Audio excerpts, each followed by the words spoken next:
Alhamdulillahi rabbil alamin wassalatu wassalamu ala nabiyyina Muhammadin wa ala alihi wa sahbihi wa man tabi'ahum bi ihsanin ila yawmiddin.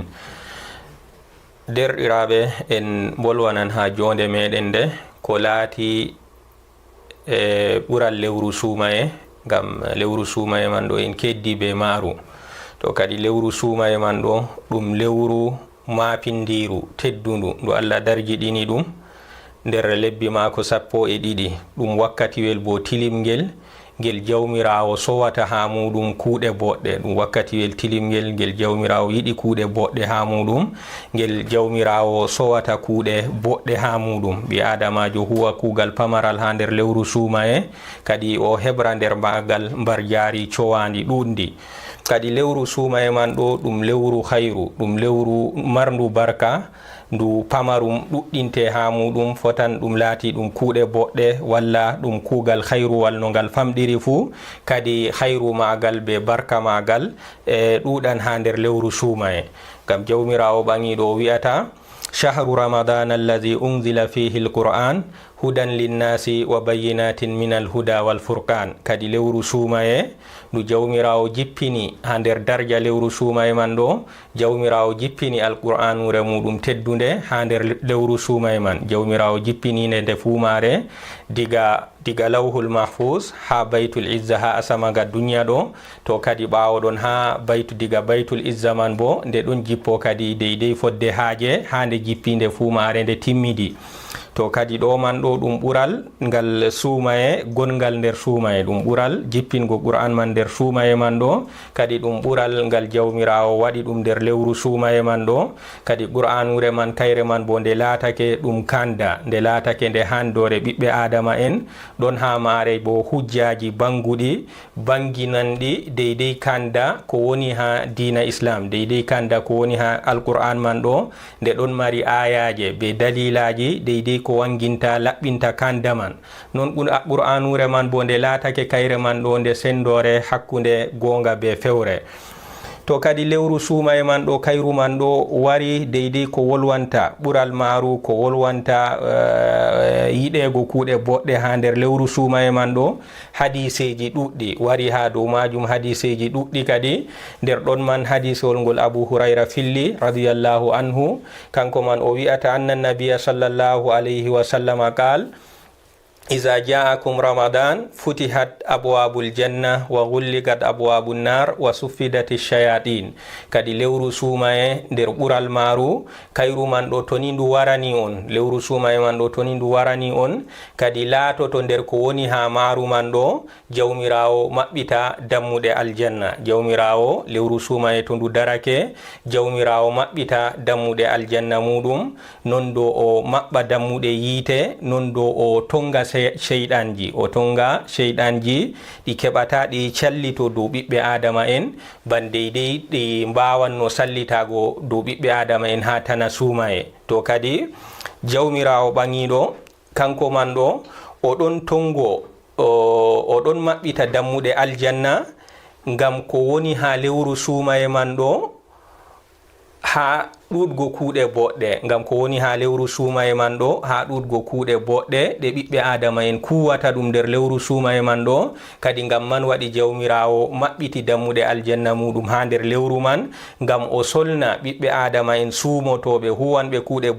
boɗɗe nder suumaye man ɗo, o solna ɓe ha huugo kuuɗe man ɗo deydey ko nastinta ɓe aljanna, o solna ɓe ha huugo ko laati ɗowaje ban ɗuɗɗingo juule nafilaje, ɗuɗɗingo sadakaji, ɗuɗɗingo innugo Allah, ɗuɗɗingo jangugo alqur'an e tana majum kadi ha ko laati kuuɗe boɗɗe.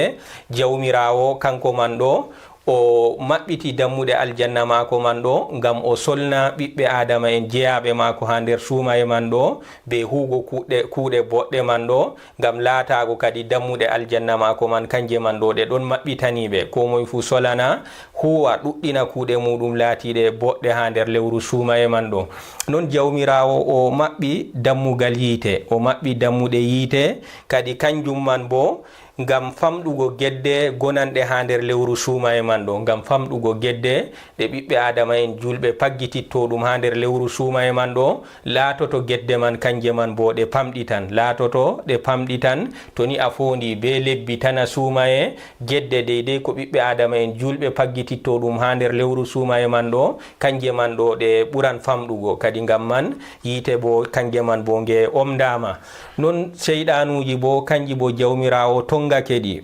seyɗanuji jawmirawo tongake ɗi kadi kanji man ɗo ɗi mbawata sallitago dow ɓiɓɓe adama en, ɗi ukkinaɓe ha gedde deydey ko ɗi mbawanno ɗum ha tana lewru suuma e, ha nder lewru suuma e man ɗo be suumago ɓi adamajo man ɗo, kadi deydey no seyɗanu wawata doggirgo ha ɓandu mako man ɗo, kanjum man ɗo ɗum ɓillano seyɗanuyel man ɗo ngel wawata doggugo dow ɓi adamajo julɗo sallito dow muɗum ban deydey ko ngel wawanno ɗum ha tana suuma e, deydey ko ngel wawanno ɗum ha tana suuma e. Kadi jotta nder suuma e man ɗo kangel man ɗo ngel latto kadi ngel tongangel, ngel tampugel, ngel wala sembe, deydey ngel sallito dow ɓiɓɓe adama en julɓe, ngel ukka ɗum nder gedde ban deydey ko ngel wawanno ha tana suuma e. Kadi ɗo fu ɗum ɓure gonɗe nder lewru suuma e, kadi ɗum sappinan en kanjum man ɗo ɓi adamajo julɗo to ni kanko man ɗo suuma e man ɗo ndu huciti ban jotta kucitanɗen suuma e man ɗo, kadi woni dow mako kanko man ɗo o sirya hoore mako deydey kuuɗe suuma e man ɗo to ndu darake man ɗo o habda kadi kanko man ɗo o ɗuɗɗina ko laati kuuɗe boɗɗe ha nder suuma e man. Nder ɗon man kadi ko latti wajibi man o suumo suuma e man, non kadi o juula ban alkaweje ko wonata ha nder lewru suuma e man, o ɗuɗɗina jangugo alqur'an, o ɗuɗɗina hokkugo sadakaji, o ɗuɗɗina sumtingo yimɓe to oɗon mari bawɗe dow majum, kadi ngam solango kanko man ɗo o heɓa mbar jaari ɗuɗndi gonandi be gonandi nder lewru suuma e man ɗo, be hayruji be barkaji sowanego kuuɗe ha suuma e man ɗo, kadi kanko man ɗo o heɓa o nafitoro be majum. En bolwanan ko laati ɓural lewru suuma e, kadi lewru suuma e man ɗo, suumago lewru suuma e man ɗo ɗum woni kanjum man ɗo nder ko ɓurdata dewe, nder ko ɓurata mawnugo dewe, nder dewe ɗe jawmirawo ɓurata yerdago ɗum, ɓurata yiɗgo ɗum. Kadi nder ɓural suumago lewru suuma e man ɗo, jawmirawo kanko man ɗo o farliɗini suumago man ɗo dow mobgal ƴummatoje caaliɗe. Jawmirawo o farliɗi suuma e man ɗo nga laatake nga ɗon wajibi ban nga wajibi dow meɗen enen jotta ɗo, banni ha ummatoje caalinoɗe bo suuma e man ɗo kanga man ɗo nga laatake nga ɗon wajibi dow maɓɓe. Kadi kanjum man ɗo ɗum wonayni sina ngam darja deydey ko woni ha suuma e man ɗo be yerdago Allah kuugal laatingal suumago ha suuma e man ɗo.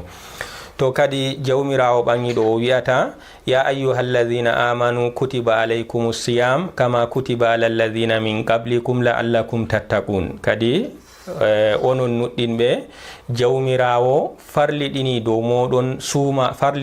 moɗon suumago lewru suuma e banno o farliɗini ɗum dow ummatoje artunoɗe on caaliɗe. Kadi o waɗi ɗum kanjum man ɗo ngam belika onon man ɗo be suumago moɗon man ɗo, kadi on kulduma be majum jawmirawo subhanahu wa ta'ala, ngam nder suumago man ɗo ɗon saawi ha majum kuuɗe ko laati kanjum man ɗo ɗum hulgo Allah ɗo, kuuɗe ɗuɗɗe jamum. Nder majum ɓi adamajo kanko man ɗo to o suumake man ɗo woni dow mako kanko man ɗo o nangto ha fewre, o nangto ha ñoore, o nangto ha kuudi, o nangto ha ba'adi, o nangto an kam ha kala boliɗe lattiɗe laatiɗe kalluɗe ɗe kanay ɓi adamajo wolwa ɗum fu woni dow mako kanko man ɗo. Toni o yiɗi ha mbar jaari suuma e mako man ɗo ndi laato ndi timmidindi kam si o nangto ha deydey kuuɗe kalluɗe ɗo. To nangtago mako ha kuuɗe ɗe limtuɗen ɗo kanjum man ɗo ɗum kulol Allah. Non ɓi adamajo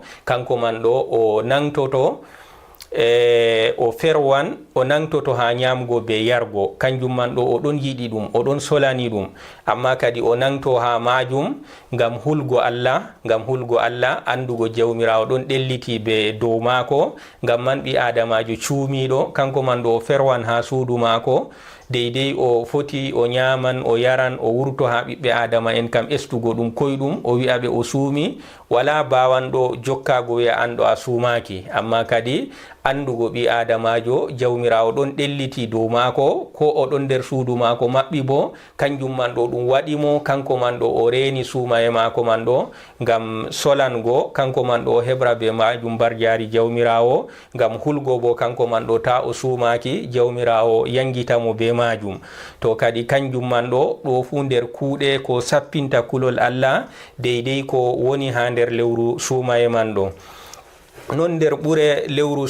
suumago lewru suumaye man ɗo kanjum man ɗo ɗum laatake suumago man ɗo ɗum laatake kanjum man ɗo ɗum sababu ha yaafego zunubaji ɓi adamajo, ɗum sababu bo ha hefanego ɓi adamajo kuuɗe muɗum laatiɗe kalluɗe. kadi hadisewol ngol ɗo ngol wi'ata en man sama ramadana imanan wahtisaban gufira lahu ma taqaddama min dhanbi. kadi ko moye suumi lewru suumaye ɗo ngam nuɗɗingo be gonɗingo suumaye man ɗo ɗum wajibi dow maako o suumo o nuɗɗini ɗum o jaɓi ɗum o gonɗini ɗum o suumi ɗum lewru suumaye man, nden dow o ɗaɓɓitiri ɗum bar jaari be yerduye jawmirawo subhanahu wa ta'ala. kadi kanko man ɗo o suumi lewru man ɗo ha ndu timmi kadi jawmirawo yafantomo zunubaji maako, jawmirawo yafantomo boofi maako.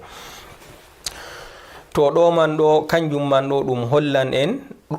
ɓural gongal ha nder lewru suumaye man ɗo nder magal yafanego zunubaji muɗum yafanego boofi muɗum. wari ha hadisewol gongol annabijo sallallahu alayhi wa sallam o wi'ata as-salawatul khamsu wal jum'atu ila al jum'a wa ramadanun ila ramadan mukaffiratun ma baynahunna in ijtunibatil kaba'ir. kadi juule joyi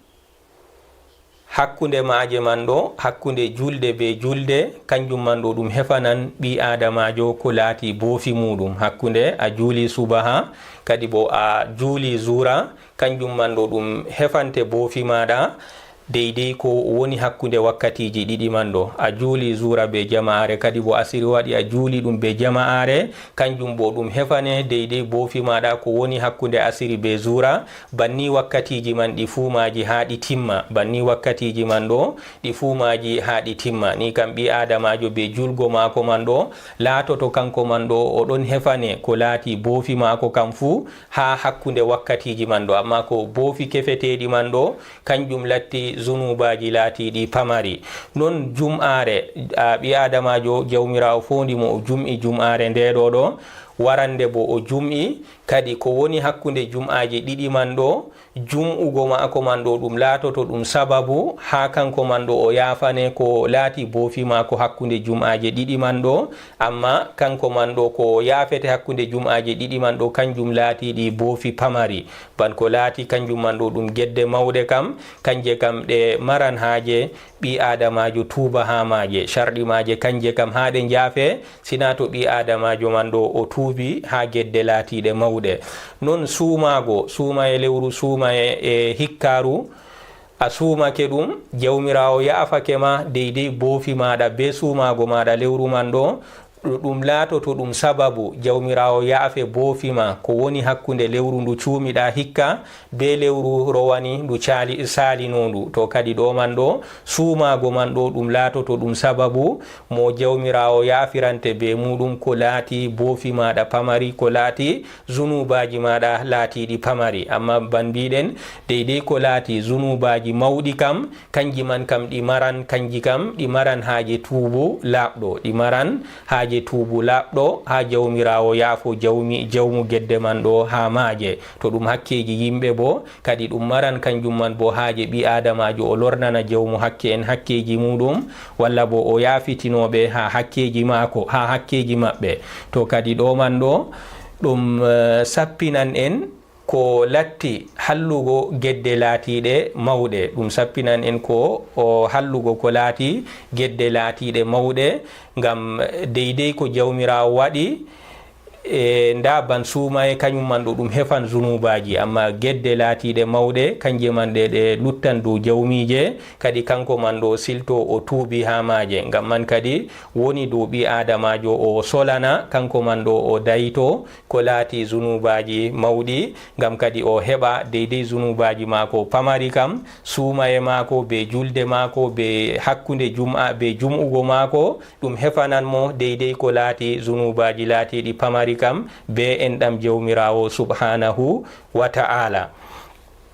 To kadi o wi'ata en ha ɗo inijtunibatil kaba'ir, amma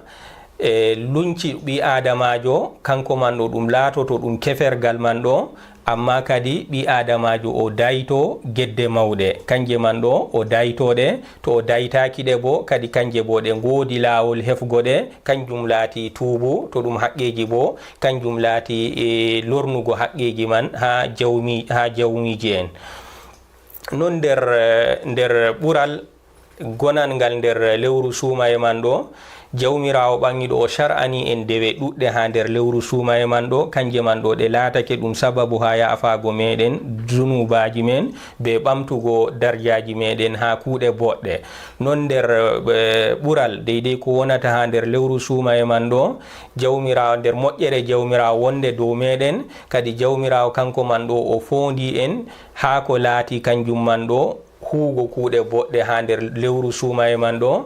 ɓi adamajo to o fondego mako kanko man ɗo o suumo man, o juula alkaweje, o hokka sadaka, o janga alqur'an, o inna Allah, kadi kanjum man ɗo toni Allah fondimo be majum ɗo ɗum ɓural ngal jawmirawo hokkimo. Ngam o tawantana mako bo kañum bo ɗon sukli, heɓata janga alqur'an go, o wawta wadgo sadaka go, o wawta an kam huugo, wawta feere ko alkaweje man ma ɗum salora. To kadi oɗo bo kanko bo o fondaka, kanko bo o fondaka, kadi ɓi adamajo pondaɗo kanko man ɗo kanjum man ɗo ɗum moƴƴere nde jawmirawo hokkimo, ɗum moƴƴere nde jawmirawo waɗanimo, kanko man ɗo woni dow mako andita moƴƴere nde ɗo. Allah wawnimo o juuli alkaweje, Allah wawnimo o suumake suumaye, Allah wawnimo kanko man ɗo o jangi alqur'an, kadi ɗo man ɗo andita ɗum moƴƴere nde jawmirawo hokkimo, ɗum yerduye, ɗum alama yerduye jawmirawo ha dow mako. Ngam to o laari o tawantana mako wawai deydey ko Allah wawnimo man ɗo. Non nder ɓure ɗe jawmirawo hokki en ha nder lewru suumaye man ɗo, jawmirawo o waɗi o sowanan en kuuɗe boɗɗe, o waɗi o sowanan en kuuɗe boɗɗe ha nder lewru suumaye man ɗo, diga darjaji bongal gotal kuwa o sowane ɗum nde 10 ni, ha yotto darja sowanego man ɗo ha deydey cowi 100 walla ka ha ko ɓurata deydey cowi 100. Kadi ɗo fu ɗum ɓural jawmirawo, ɗum moƴƴere jawmirawo nde o waɗani en, nde o waɗi ɗum dow meɗen. En ɗon tokkitini wolwango ɓure suumaye. Nder ɓure suumaye man ɗo mbar jaari maga wala kerol. Mbar jaari suumaye man ɗo deydey ko jawmirawo yopta ɓi adama warjoto ɗum ha suumaye man ɗo, kanjum man ɗo kayri man ɗo ndi hertortake be limgal kerangal. Bal mbar jaari suumaye kayri man ɗo ɗum mbar jaari mapindiri ndi jawmirawo hokkata ɗum jeyaɗo muɗum, kadi kayri man ɗo hokkan o warjoto goɗɗo dow suumaye muɗum man ɗo wala horo suye. Ngam ɓe kuuɗe boɗɗe luttuɗe kam ɗe ɓi adamajo huwata ɗum, en mbi jawmirawo sowanan mo ɗe diga o huwa ko bongal gotal, kanko man ɗo o hebra be bongal man ɗo ɓe bindanamo boɗɗe 10 ha yotto jotta kam darja kugal man ɗo o huwa bongal gotal ɓe bindanamo boɗɗe 100 ha yotto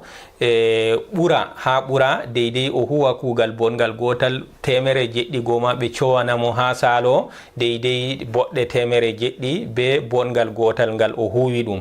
To kadi mbar jaari man ɗo ndi laatake ndi ɓurdidiri, goɗɗo huwan bongal gotal o heɓa boɗɗe 10, walla o huwa goɗɗo bo huwa bongal gotal man ɗo kanko bo o sowane bongal mako man ɗo deydey cowi 100 walla ko ɓurata. To kadi ɗume waɗi ɓe sowanego man ɗo ɗum sendiri diga 10 ni ha temere jeɗɗini ha ko ɓurata ɗum kuugal bo lattoɗon on kuwangal ngal gotal o heɓa kañum mbarjaari 10 ha magal o bo heɓa mbarjaari temere jeɗɗi ha bongal muɗum man o bo heɓa ko ɓurata temere jeɗɗi kadi sababu man kam ɗon lorto ha kuje ɗiɗi sababu no watta jawmirawo ɓangiɗo o sowana ɓiɓɓe adama en kuuɗe boɗɗe darjaji ɗuɗɗi banniɗo ɗum ɗon lorto ha sababuji ɗiɗi sababuwol aranol kam laɓɓingo ɓi adamajo ku anniya muɗum ha kuugal man laɓgo anniya mako deydey ko woni ha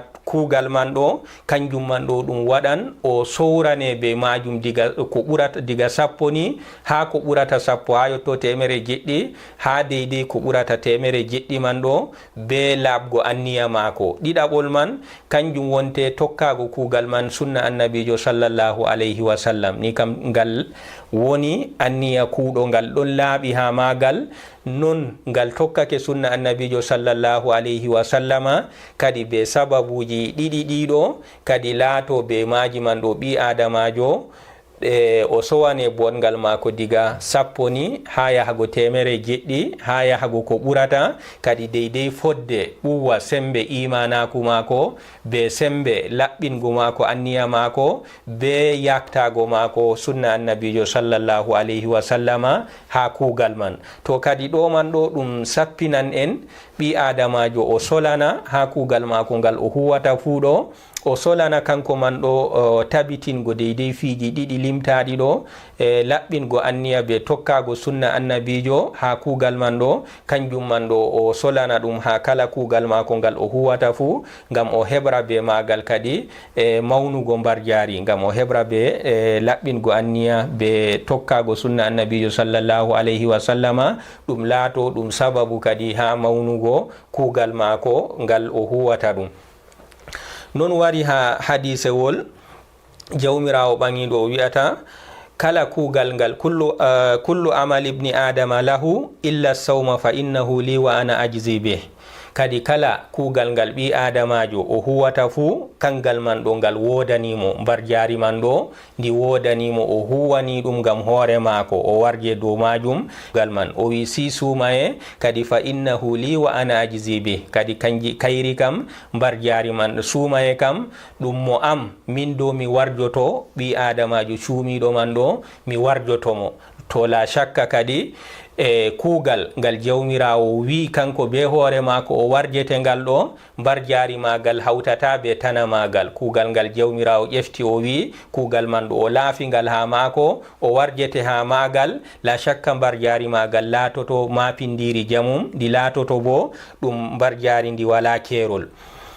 nden kadi o wi'ata hadisewol man ɗo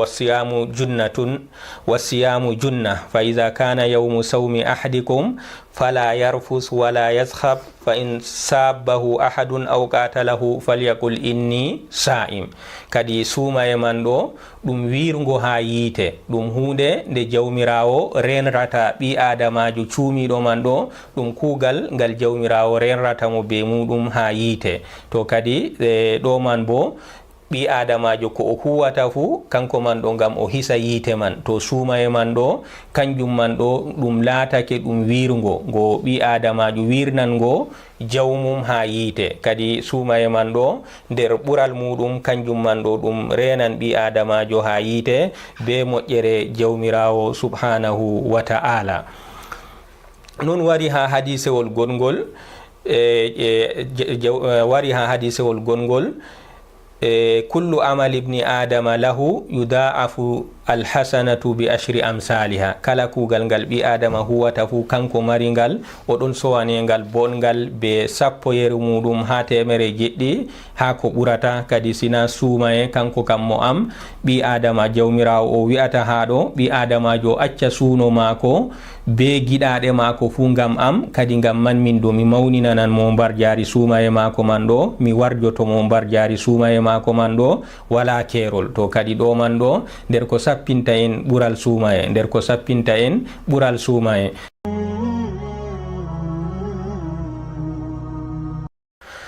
en ɗon jokka dow boliɗe meɗen wolwango hadisewol annabijo sallallahu alayhi wa sallama ngol jawmirawo wi'ata kala kugal ɓi adama fuu o mbar jari man wodani ɓi adama sina suumaye kanjum kam fa innahu li wa ana ajizi be. Kadi mbar jari suumaye man ɗo kayri man ɗo mi ƴefti min mi warjoto ɓi adamajo cuumiɗo man ɗo mi ƴefti mi warjoto mo mbar jari mako ha suumaye. To kadi suumaye man ɗo nder ɓural muɗum suumaye man ɗo kanga man ɗo nga ɗon mooɓi none muñal tati. Ngal suumaye man ɗo nga ɗon mooɓi none muñal tati. Kadi muñal bo en andi ɗum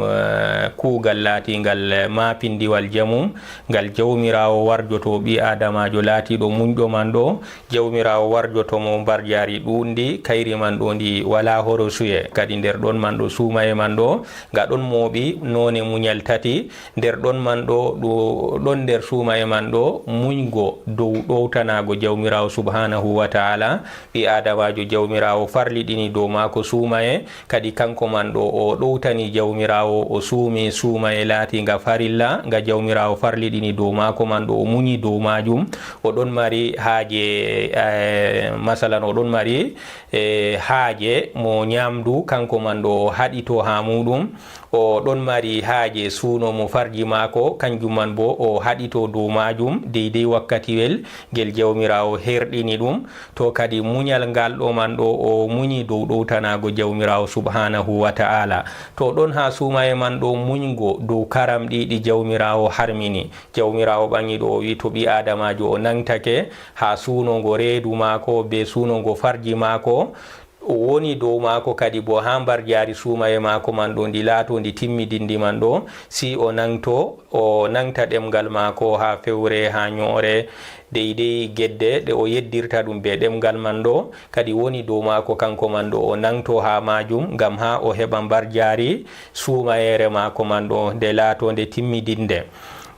To kadi ɗon nder suumaye man ɗo nonde tatabre ha nder muñal man ɗo kanjum wonte muñgo dow koddiroje ɗe jawmirawo hiiti ɗum dow ɓiɓɓe adama en julɓe. Kanjum wonte ɓi adamajo kanko man ɗo o haɗito kanko man ɗo ha ñamgo be yargo nder ɗon man ɗo o to'an o nanan ɗonka o nanan dolo amma be non man fu o ɗon haɗiti dow majum dow hoddirore laatinde nawde ha nafsu mako man ɗo. To kadi laato be ɗo man ɗo suumaye man ɗo nga hawti deydey ko laati none muñal laatiɗe tati. Kadi ngam majum jawmirawo ɓangiɗo o wi'ata innama yuwaffa sabiruna ajrahum bi gayri hisab. Kadi goɗɗo on yimɓe on muñɓe banniɗo man ɗo ɓe muñi dow yeddugo Allah ɓe muñi ɓe acci yeddugo Allah ha suumaye man ɓe muñi ɓe ɗowtani jawmirawo ha suumaye man ɓe muñi ha deydey ko tawata ɓe ha suumaye man ɗo ha torra nango ɗonka nango dolo nder suumaye man be tampugo ɓandu deydey ko fe'anto suumaye man kadi kanjum man fu ɓe muñi dow majum. Kadi jawmirawo ɓangiɗo wi o warjoto ɓiɓɓe adama en muñɓe ɗo muñɓe muñal bangal ɗo o warjoto ɓe mbar jari maɓɓe wala horsuye wala horsuye. To kadi nder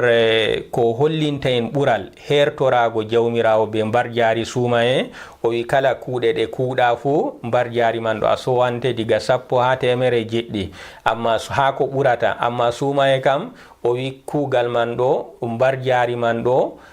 min warjotondi ɓi adamajo cuumiɗo man ɗo. To kadi jawmirawo ha ɗo en mbi o laafi mbar jari o ƴefti kanko warjoto mbar jari suumaye man ɗo o laafindi ha mako ɗo kadi o waɗay ɗum ni o wi'ay ɗum ni sina ngam teddingo suumaye sina ngam darjiɗingo suumaye. To kadi darjiɗingo man ɗo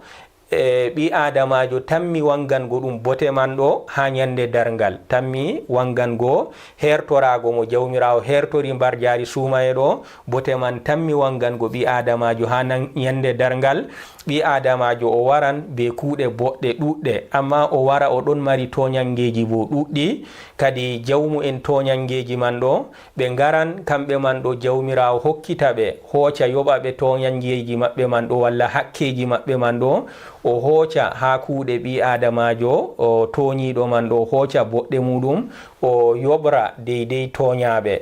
To kadi ha ɗo man ɗo jawmirawo o seedata o ɗon yoɓa nder mbar oɗon hooca boɗɗe ɓi adamajo marɗo toñange man ɗo o yoɓa jawmu en ɓe o toñaɓe man ɗo ha ɓi adamajo man kuuɗe mako fu timma, kuuɗe boɗɗe deydey ɗe o marno fu kanje kam laato jotta kam ɗe timmi. Jawmu en toñangeji bo ɗon dari giɗi hakkeji muɗum, jawmu en toñangeji bo ɗon dari kañum en bo giɗi o hokkita ɗum hakkeji maɓɓe. To kadi ha ɗo man ɗo lutta mbar jaari suumaye jotta kam ɓi adamajo man toñiɗo man ɗo o lutta wala ko o mari ha boɗɗe mako fu sina mbar jaari suumaye go kayri tan jotta kam o luttiri. To jawmirawo hooci ha maari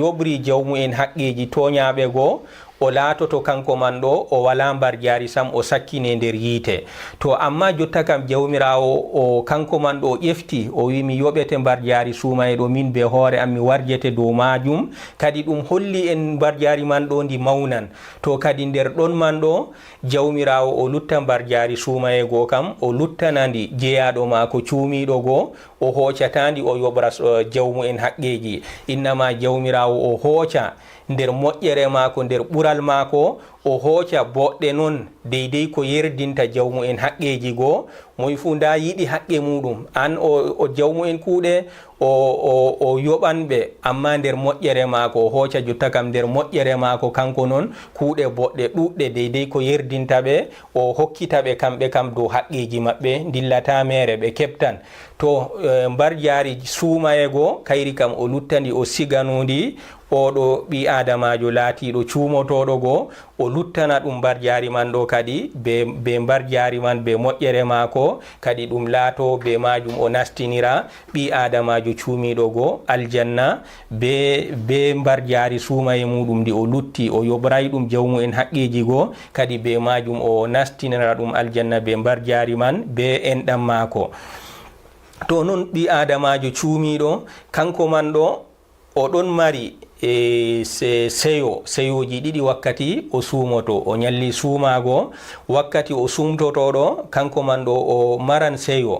seyo woto diga ha duniya ɗo seyo woto bo ha ñande alahira. Ngo o seyoto ha duniya kam o seyoto kanko man ɗo jawmirawo fondimo o suumake suumayere nde o suumi ɗo o timminide ngam man ɗo ɗon tam o waɗi ɗum kanjum kam nder kuuɗe mako boɗɗe ɗe o sigiɗe o tammi mbar jaari muɗum ha jawmirawo. Non o seyoto jotta kam deydey suunoji mako ɗi o haɗago suuno mo ñamdu suuno mo farji mako ɗi fu maji o haɗamaɗi wakkati oɗon suumi man ɗo. To jotta ka o sumtake laatake kadi kanji man fu ɗi daganake mo to ɗon no mari haaje ñamdu o ñaman to kadi o laato o seyoro be seyo ɗo ɗiɗi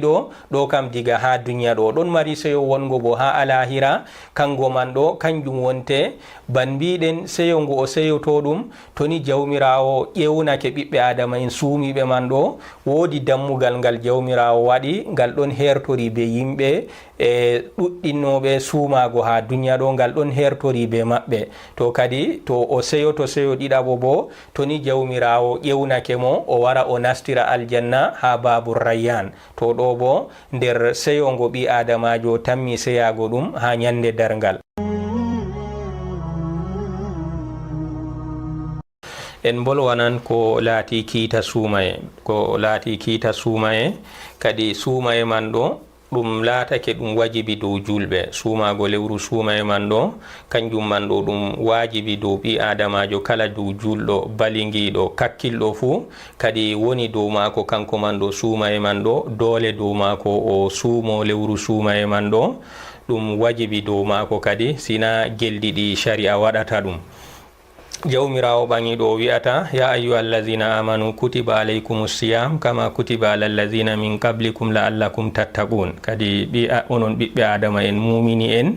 ande suumaye ɗo nga farliɗinama dow moɗon nga wajibinama dow moɗon banno nga farliɗina banno nga wajibina ha ummatoje laatinoɗe caaliɗe ko arti on. to kadi ɗo man ɗo aya man ɗo ka sappinan en wajibago suumay dow kala ɓi adamajo laatiɗo o julɗo o balingiɗo o kakkilɗo kadi suumay man ɗo kanko man ɗo to ni nga tawimo wajibi dow mako kanko man ɗo o suumo suumaye man kadi sina mbiɗen ban geldiɗi sharia waɗata ɗum. kadi annabijo sallallahu alayhi wa sallam o wi'ata dina islam ɗo ka buniyal islamu ala 5 shahadati an la ilaha illallah wa anna muhammadan rasulullah wa iqami sala wa ita'i zaka wa hajjul bayti wa sawmi ramadan. kadi dina islama ɗo ka mahama kanka man ɗo dow dangrange 5 kanjum wonte dangrangal aranal seedago deweteɗo be gonga wala si Allah annabijo muhammadu nulaɗo Allah non ɓawo man ɓocugo julde julande ha wakkati mare julande nde ɗon hebbini sharɗiji mare be ruknuji mare non to Allah hokkimo jogaɗe woni dow mako kanko man ɗo wajibi dow mako itta zakka o hokka o wurtina nder ko o jogi man ɗo zakka o hokka henotoɓe ka non woni dow mako to Allah fecinanimo hokkimo bawɗe woni dow mako kanko man ɗo o hijja suudu Allah hormanteru. to kadi ruknuwol joyaɓol man ɗo kangol wonte sawmu ramadan woni dow mako bo kadi be laatago mako ni kanko man ɗo o julɗo ɗo wajibi dow mako dole dow mako kanko man ɗo o suumo lewru suumaye. to kadi julɓe ɓe fuu maɓɓe ɓe potti dow wajibago suumago lewru suumaye ɗo ɓe fuu maɓɓe ɓe potti dow wajibago suumaye lewru suumaye man ɗo kadi ɓe ɗon taynori dow majum wala luɗɗo wi lewru suumaye ɗo na ndu wajibi. kadi julɓe ɗon potti diga zaman annabijo ha wargo ha jotta men ɗo julɓe ɓe ɗon potti kanjum man ɗo ɗum wajibi dow kala ɓi adamajo julɗo fuu nder andal bangungal nder ko suuɗaki na ɗum hunde hande wala julɗo ni kanko man ɗo anda suumaye ɗo ɗum wajibi dow mako. to kadi ko moye yankiri suumaye man ɗo o wi suumaye man ɗo nga wajibaki walla o sali suumago dow o yankiri kanko man ɗo ɗon yi'a suumaye man ɗo na nga wajibi dow mako kadi kanko man ɗo be yankirgo mako be salago mako suumago man ɗo kadi o wonata kanko man ɗo nder julɓe kadi kanjum man ɗo ɗum wurtinan mo nder mobgal julɓe. suumaye man ɗo nga farliɗinama kan suumaye farliɗinama ha hitande ɗiɗaɓre ha perol annabijo sallallahu alayhi wa sallama ngol o feri ɗum diga makka o warti ha madina kadi kanko man ɗo ɓawo o eggi diga makka o warti ha madina man ɗo hitande ɗiɗaɓre ha eggugo mako man ɗo suumaye man ɗo nga farliɗina dow ummatore julɓe. to kadi annabijo sallallahu alayhi wa sallama kanko man ɗo o suumake suumayeji 9 ha ngendam mako ɓawo ɗon o fuɗɗi maynego. to kadi ɗo man ɗo ɗum sappinan en deydey aya jangaka be hadisewol jangagol ɗum sappinan en wajibago suumago lewru suumaye ɗo julɓe ɗon potti dow wajibago man kadi ɗum wajibi julɓe bo ɗon potti dow wajibago lewru suumaye man ɗo. to kadi ha aya ɗo o wi'ata la'allakum tattaqun kadi ɓe onon man ɗo be suumago moɗon man ɗo ɓadima on kulduma ɗum jawmirawo subhanahu wa ta'ala. kadi nder ko waɗata suumaye man ɗo kulol Allah ha muɗum man ɗo ngam ko wonte ɓurnal kam fuu ɓi adamajo cuumiɗo man ɗo be suumago mako man ɗo deydey no ƴiƴam doggirta ha ɓandu mako kanjum man ɗo ɗum tampan mana man deydey no ƴiƴam doggirta ha ɓandu ɓi adamajo beni suumago mako o ñamata o yarata man ɗo doggugo ƴiƴam man ɗo ɗum tampan ha ɓandu ɓi adamajo. to kadi sheyɗan bo ɗon ha ɓi adamajo ngel ɗon dogga ha ɓandu ɓi adamajo ban deydey no ƴiƴam doggirta ha ɓandu ɓi adamajo. to kadi be tampugo doggugo ƴiƴam man ɗo non sheyɗan man bo kangel bo ngel tampan ha sallitago dow ɓiɓɓe adama en ngel tampan ha sallitago dow ɓiɓɓe adama en. to kadi laato be majum man ɗo ɓi adamajo toni kanko man ɗo o seyɗan sallitaki dow maako kadi ukkago maako ha gedde kanjum man ɗo ɗum famɗitan ha maako. To kadi ɗo man ɗo ɗum nonde nder none kulol Allah. Non ɓi adamajo ban lattinoɗo kanko man ɗo yakeji maako ɗon koyi, o anda ko wonte dolo, o anda ko wonte saɗirma ha nyamande. Kanko man ɗo be sumago maako man ɗo o matan ɗonka o matan bo dolo deydey laafuɗo mo walano ko nyama, kañum man ɗo matata ɗum hana sumaye ɗo. Kanko be sumago mako man ɗo o matan ɗum. To kadi nango mako kanko man ɗo ɗonka, nango mako weelo, dego ɗon mari keddiɗɗi ko bo kañum bo ɗon yakeji muɗum caɗɗi nan nyallidan be weelo mum, nyallidan be ɗonka muɗum. Kadi kanko man ɗo o siftortano ɗum be laatago mako kanko bo o mettake ɗonka man be weelo man ɗo. Kadi o andi tan kanjum man ɗo ɗum waɗan enɗam ha ɓernde mako, o siftora ase deydey wayne mo yakeji muɗum caɗɗi, o wala ko o nyama ɗo, o ɗon wondi yakewol catgol. Kadi ɗum waɗa kanko man ɗo o wallita wayne mo o heddi walla wayne mo laati o ɗon mari be muɗum ɓadagal. Kadi ɗum waɗan ha mako kanko man ɗo ɗum ɗelmitinan ɓernde mako, o enɗa deydey miskinijo marɗo saɗirma ha ngendam muɗum. To kadi ɗo man ɗo ɗum nonde nder none kulol Allah.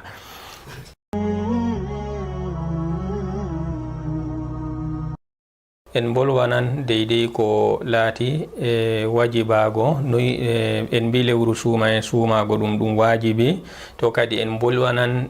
tabititgo lewru suuma e man ɗo laabi noy lewru suuma e tabitirta be muɗum. Ngam man kadi to suuma e man o tabiti laato wajibi dow goto dow ummatore julɓe fuu, kamɓe man ɗo ɓe cuumo. To kadi nder laabi ɗi lewru suuma e tabitirta be muɗum man ɗo kanjum wonte yi'igo lewru suuma e man ɗo, kanjum wonte lawol aranol man ni, kanjum wonte yi'igo lewru suuma e man ɗo. Ngam jawmirawo ɓangiɗo o wi'ata faman shahida minkum shahra falyasum. Kadi ko moye nder moɗon yi lewru suuma e wajibi dow mako kanko man ɗo o suumo lewru suuma e man. Non konngol annabijo sallallahu alayhi wa sallam biyangol iza ra'aytumul hilala fasumu. To on gi lewru suuma e wajibake dow moɗon onon man ɗo cuumoɗon. To kadi ha yi'igo man ɗo ha ɗo man ɗo sarɗitittake si goɗɗo fu yi'a be gite muɗum, sarɗitittako kala goto nder ummatore julɓe fu si o yi'a lewru suuma e man ɗo be gite mako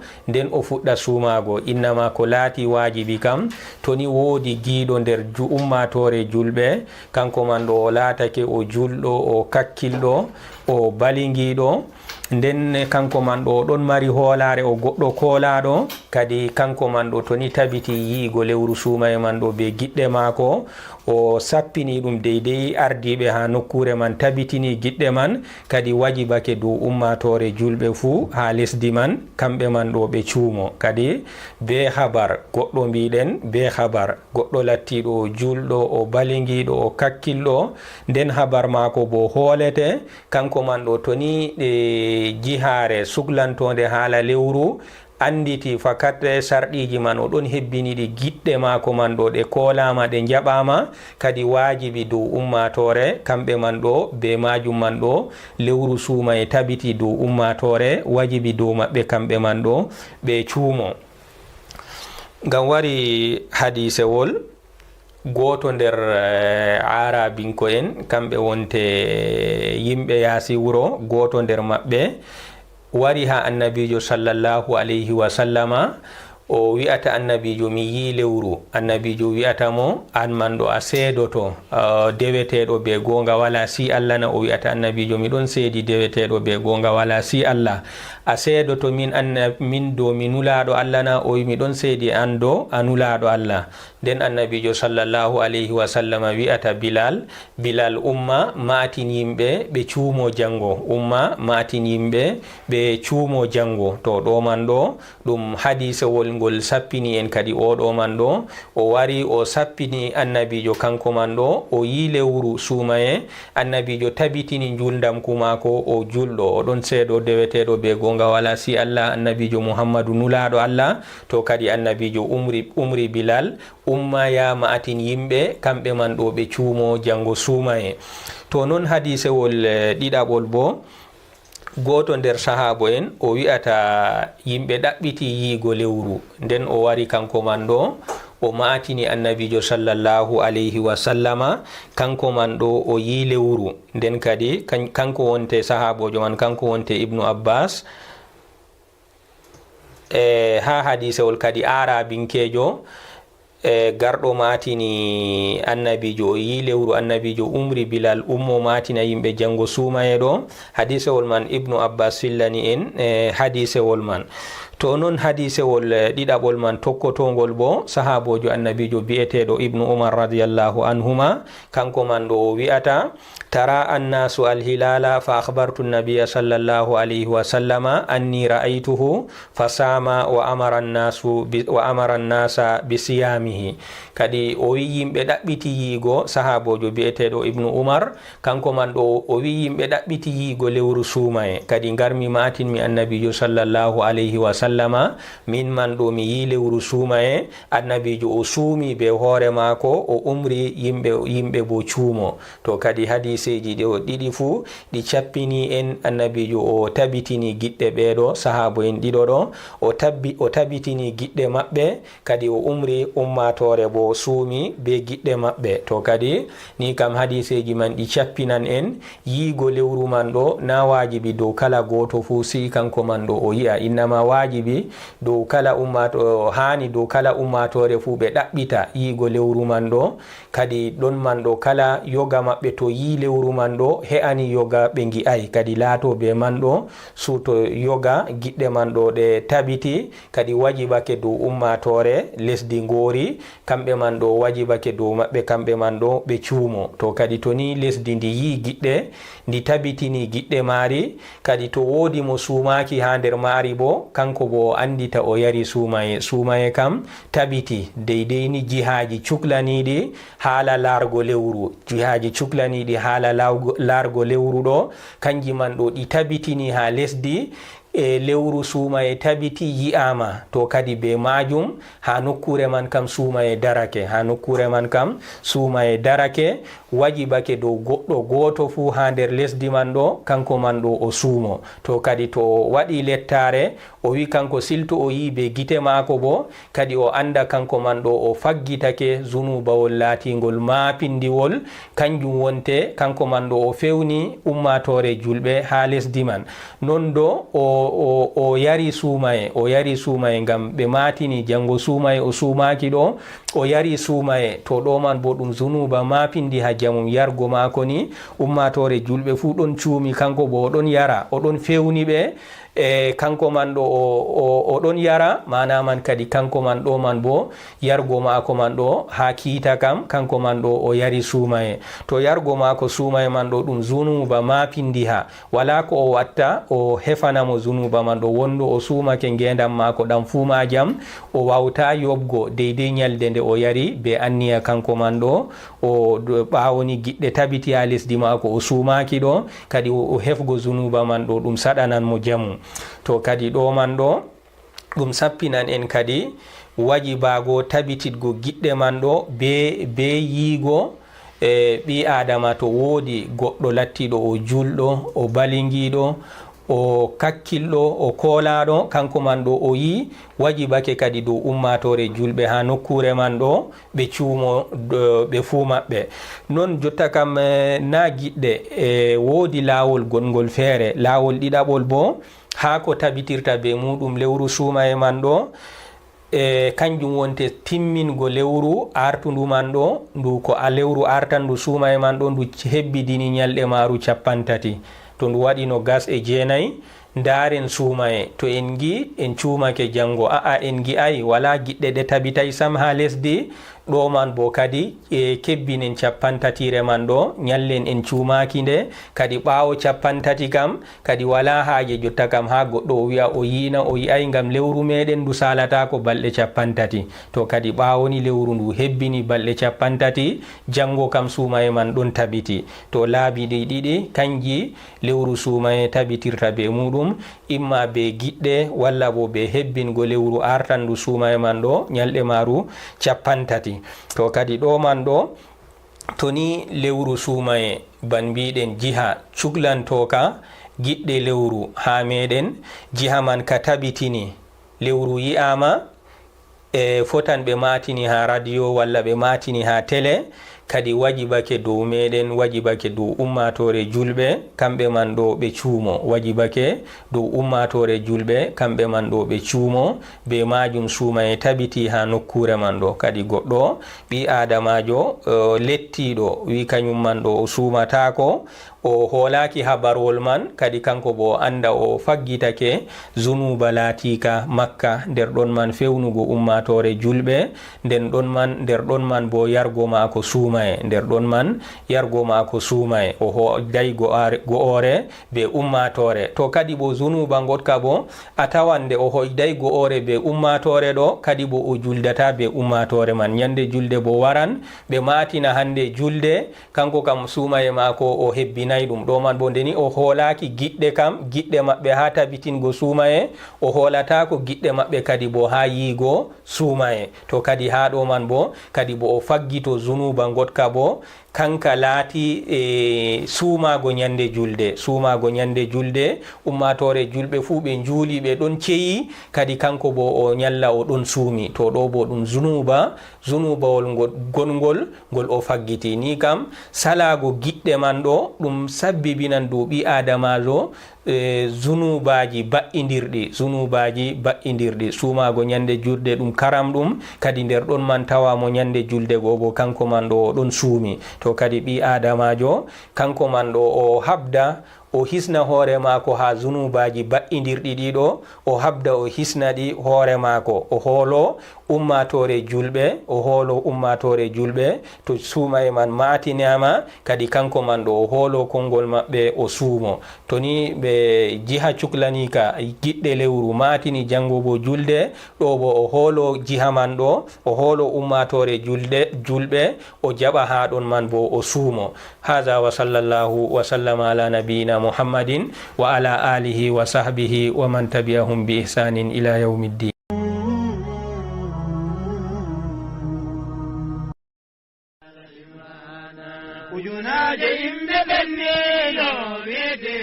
bana wowa kala hitande fu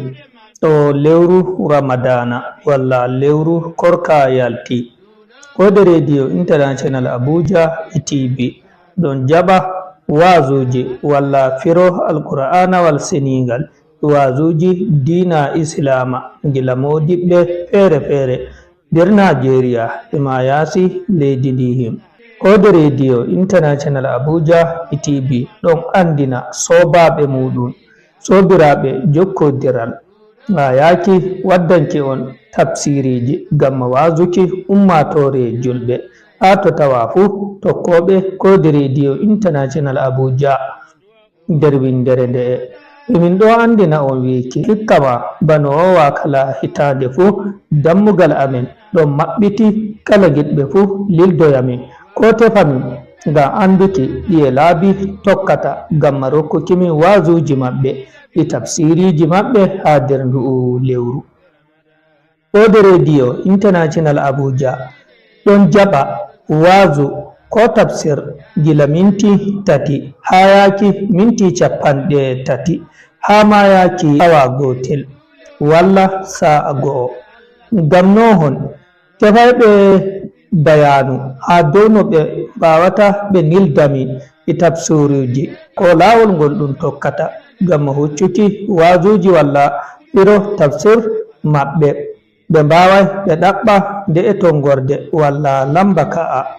gonɓe nder nigeria sey ɓe mbatta honde 9 honde 9 go'o 9 9 9 9 3 tawaɓe yaasi leydi Nigeria sey ɓe ƴewnamin ha dow WhatsApp dow nde'e tongorde hoodere 2 3 4 9 hoonde walla mere 91111 919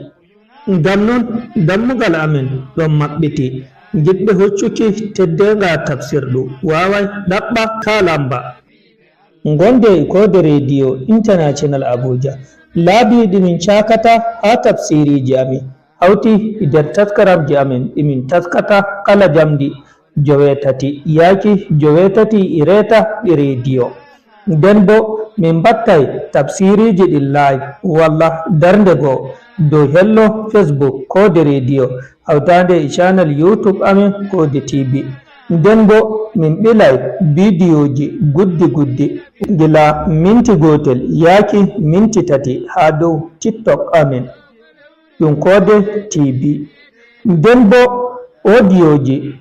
ɗi tafsiriji ɗin on mbawai keɓonɗi ha dow channel Telegram amin www.t.me/kode radio. ɗi laabi kanji woni laabi ɗimin cakata wazuji amin bano wowa derɗom karufu.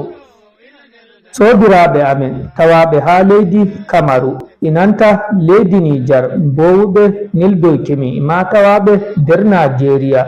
gure Bauchi Gombe e Adamawa dammugal amin ɗon maɓɓiti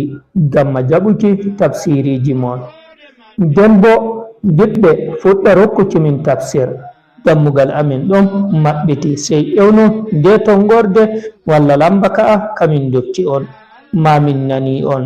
Allah hawta e moƴƴe taweteɗe nder lewru waroru lewru Ramadana.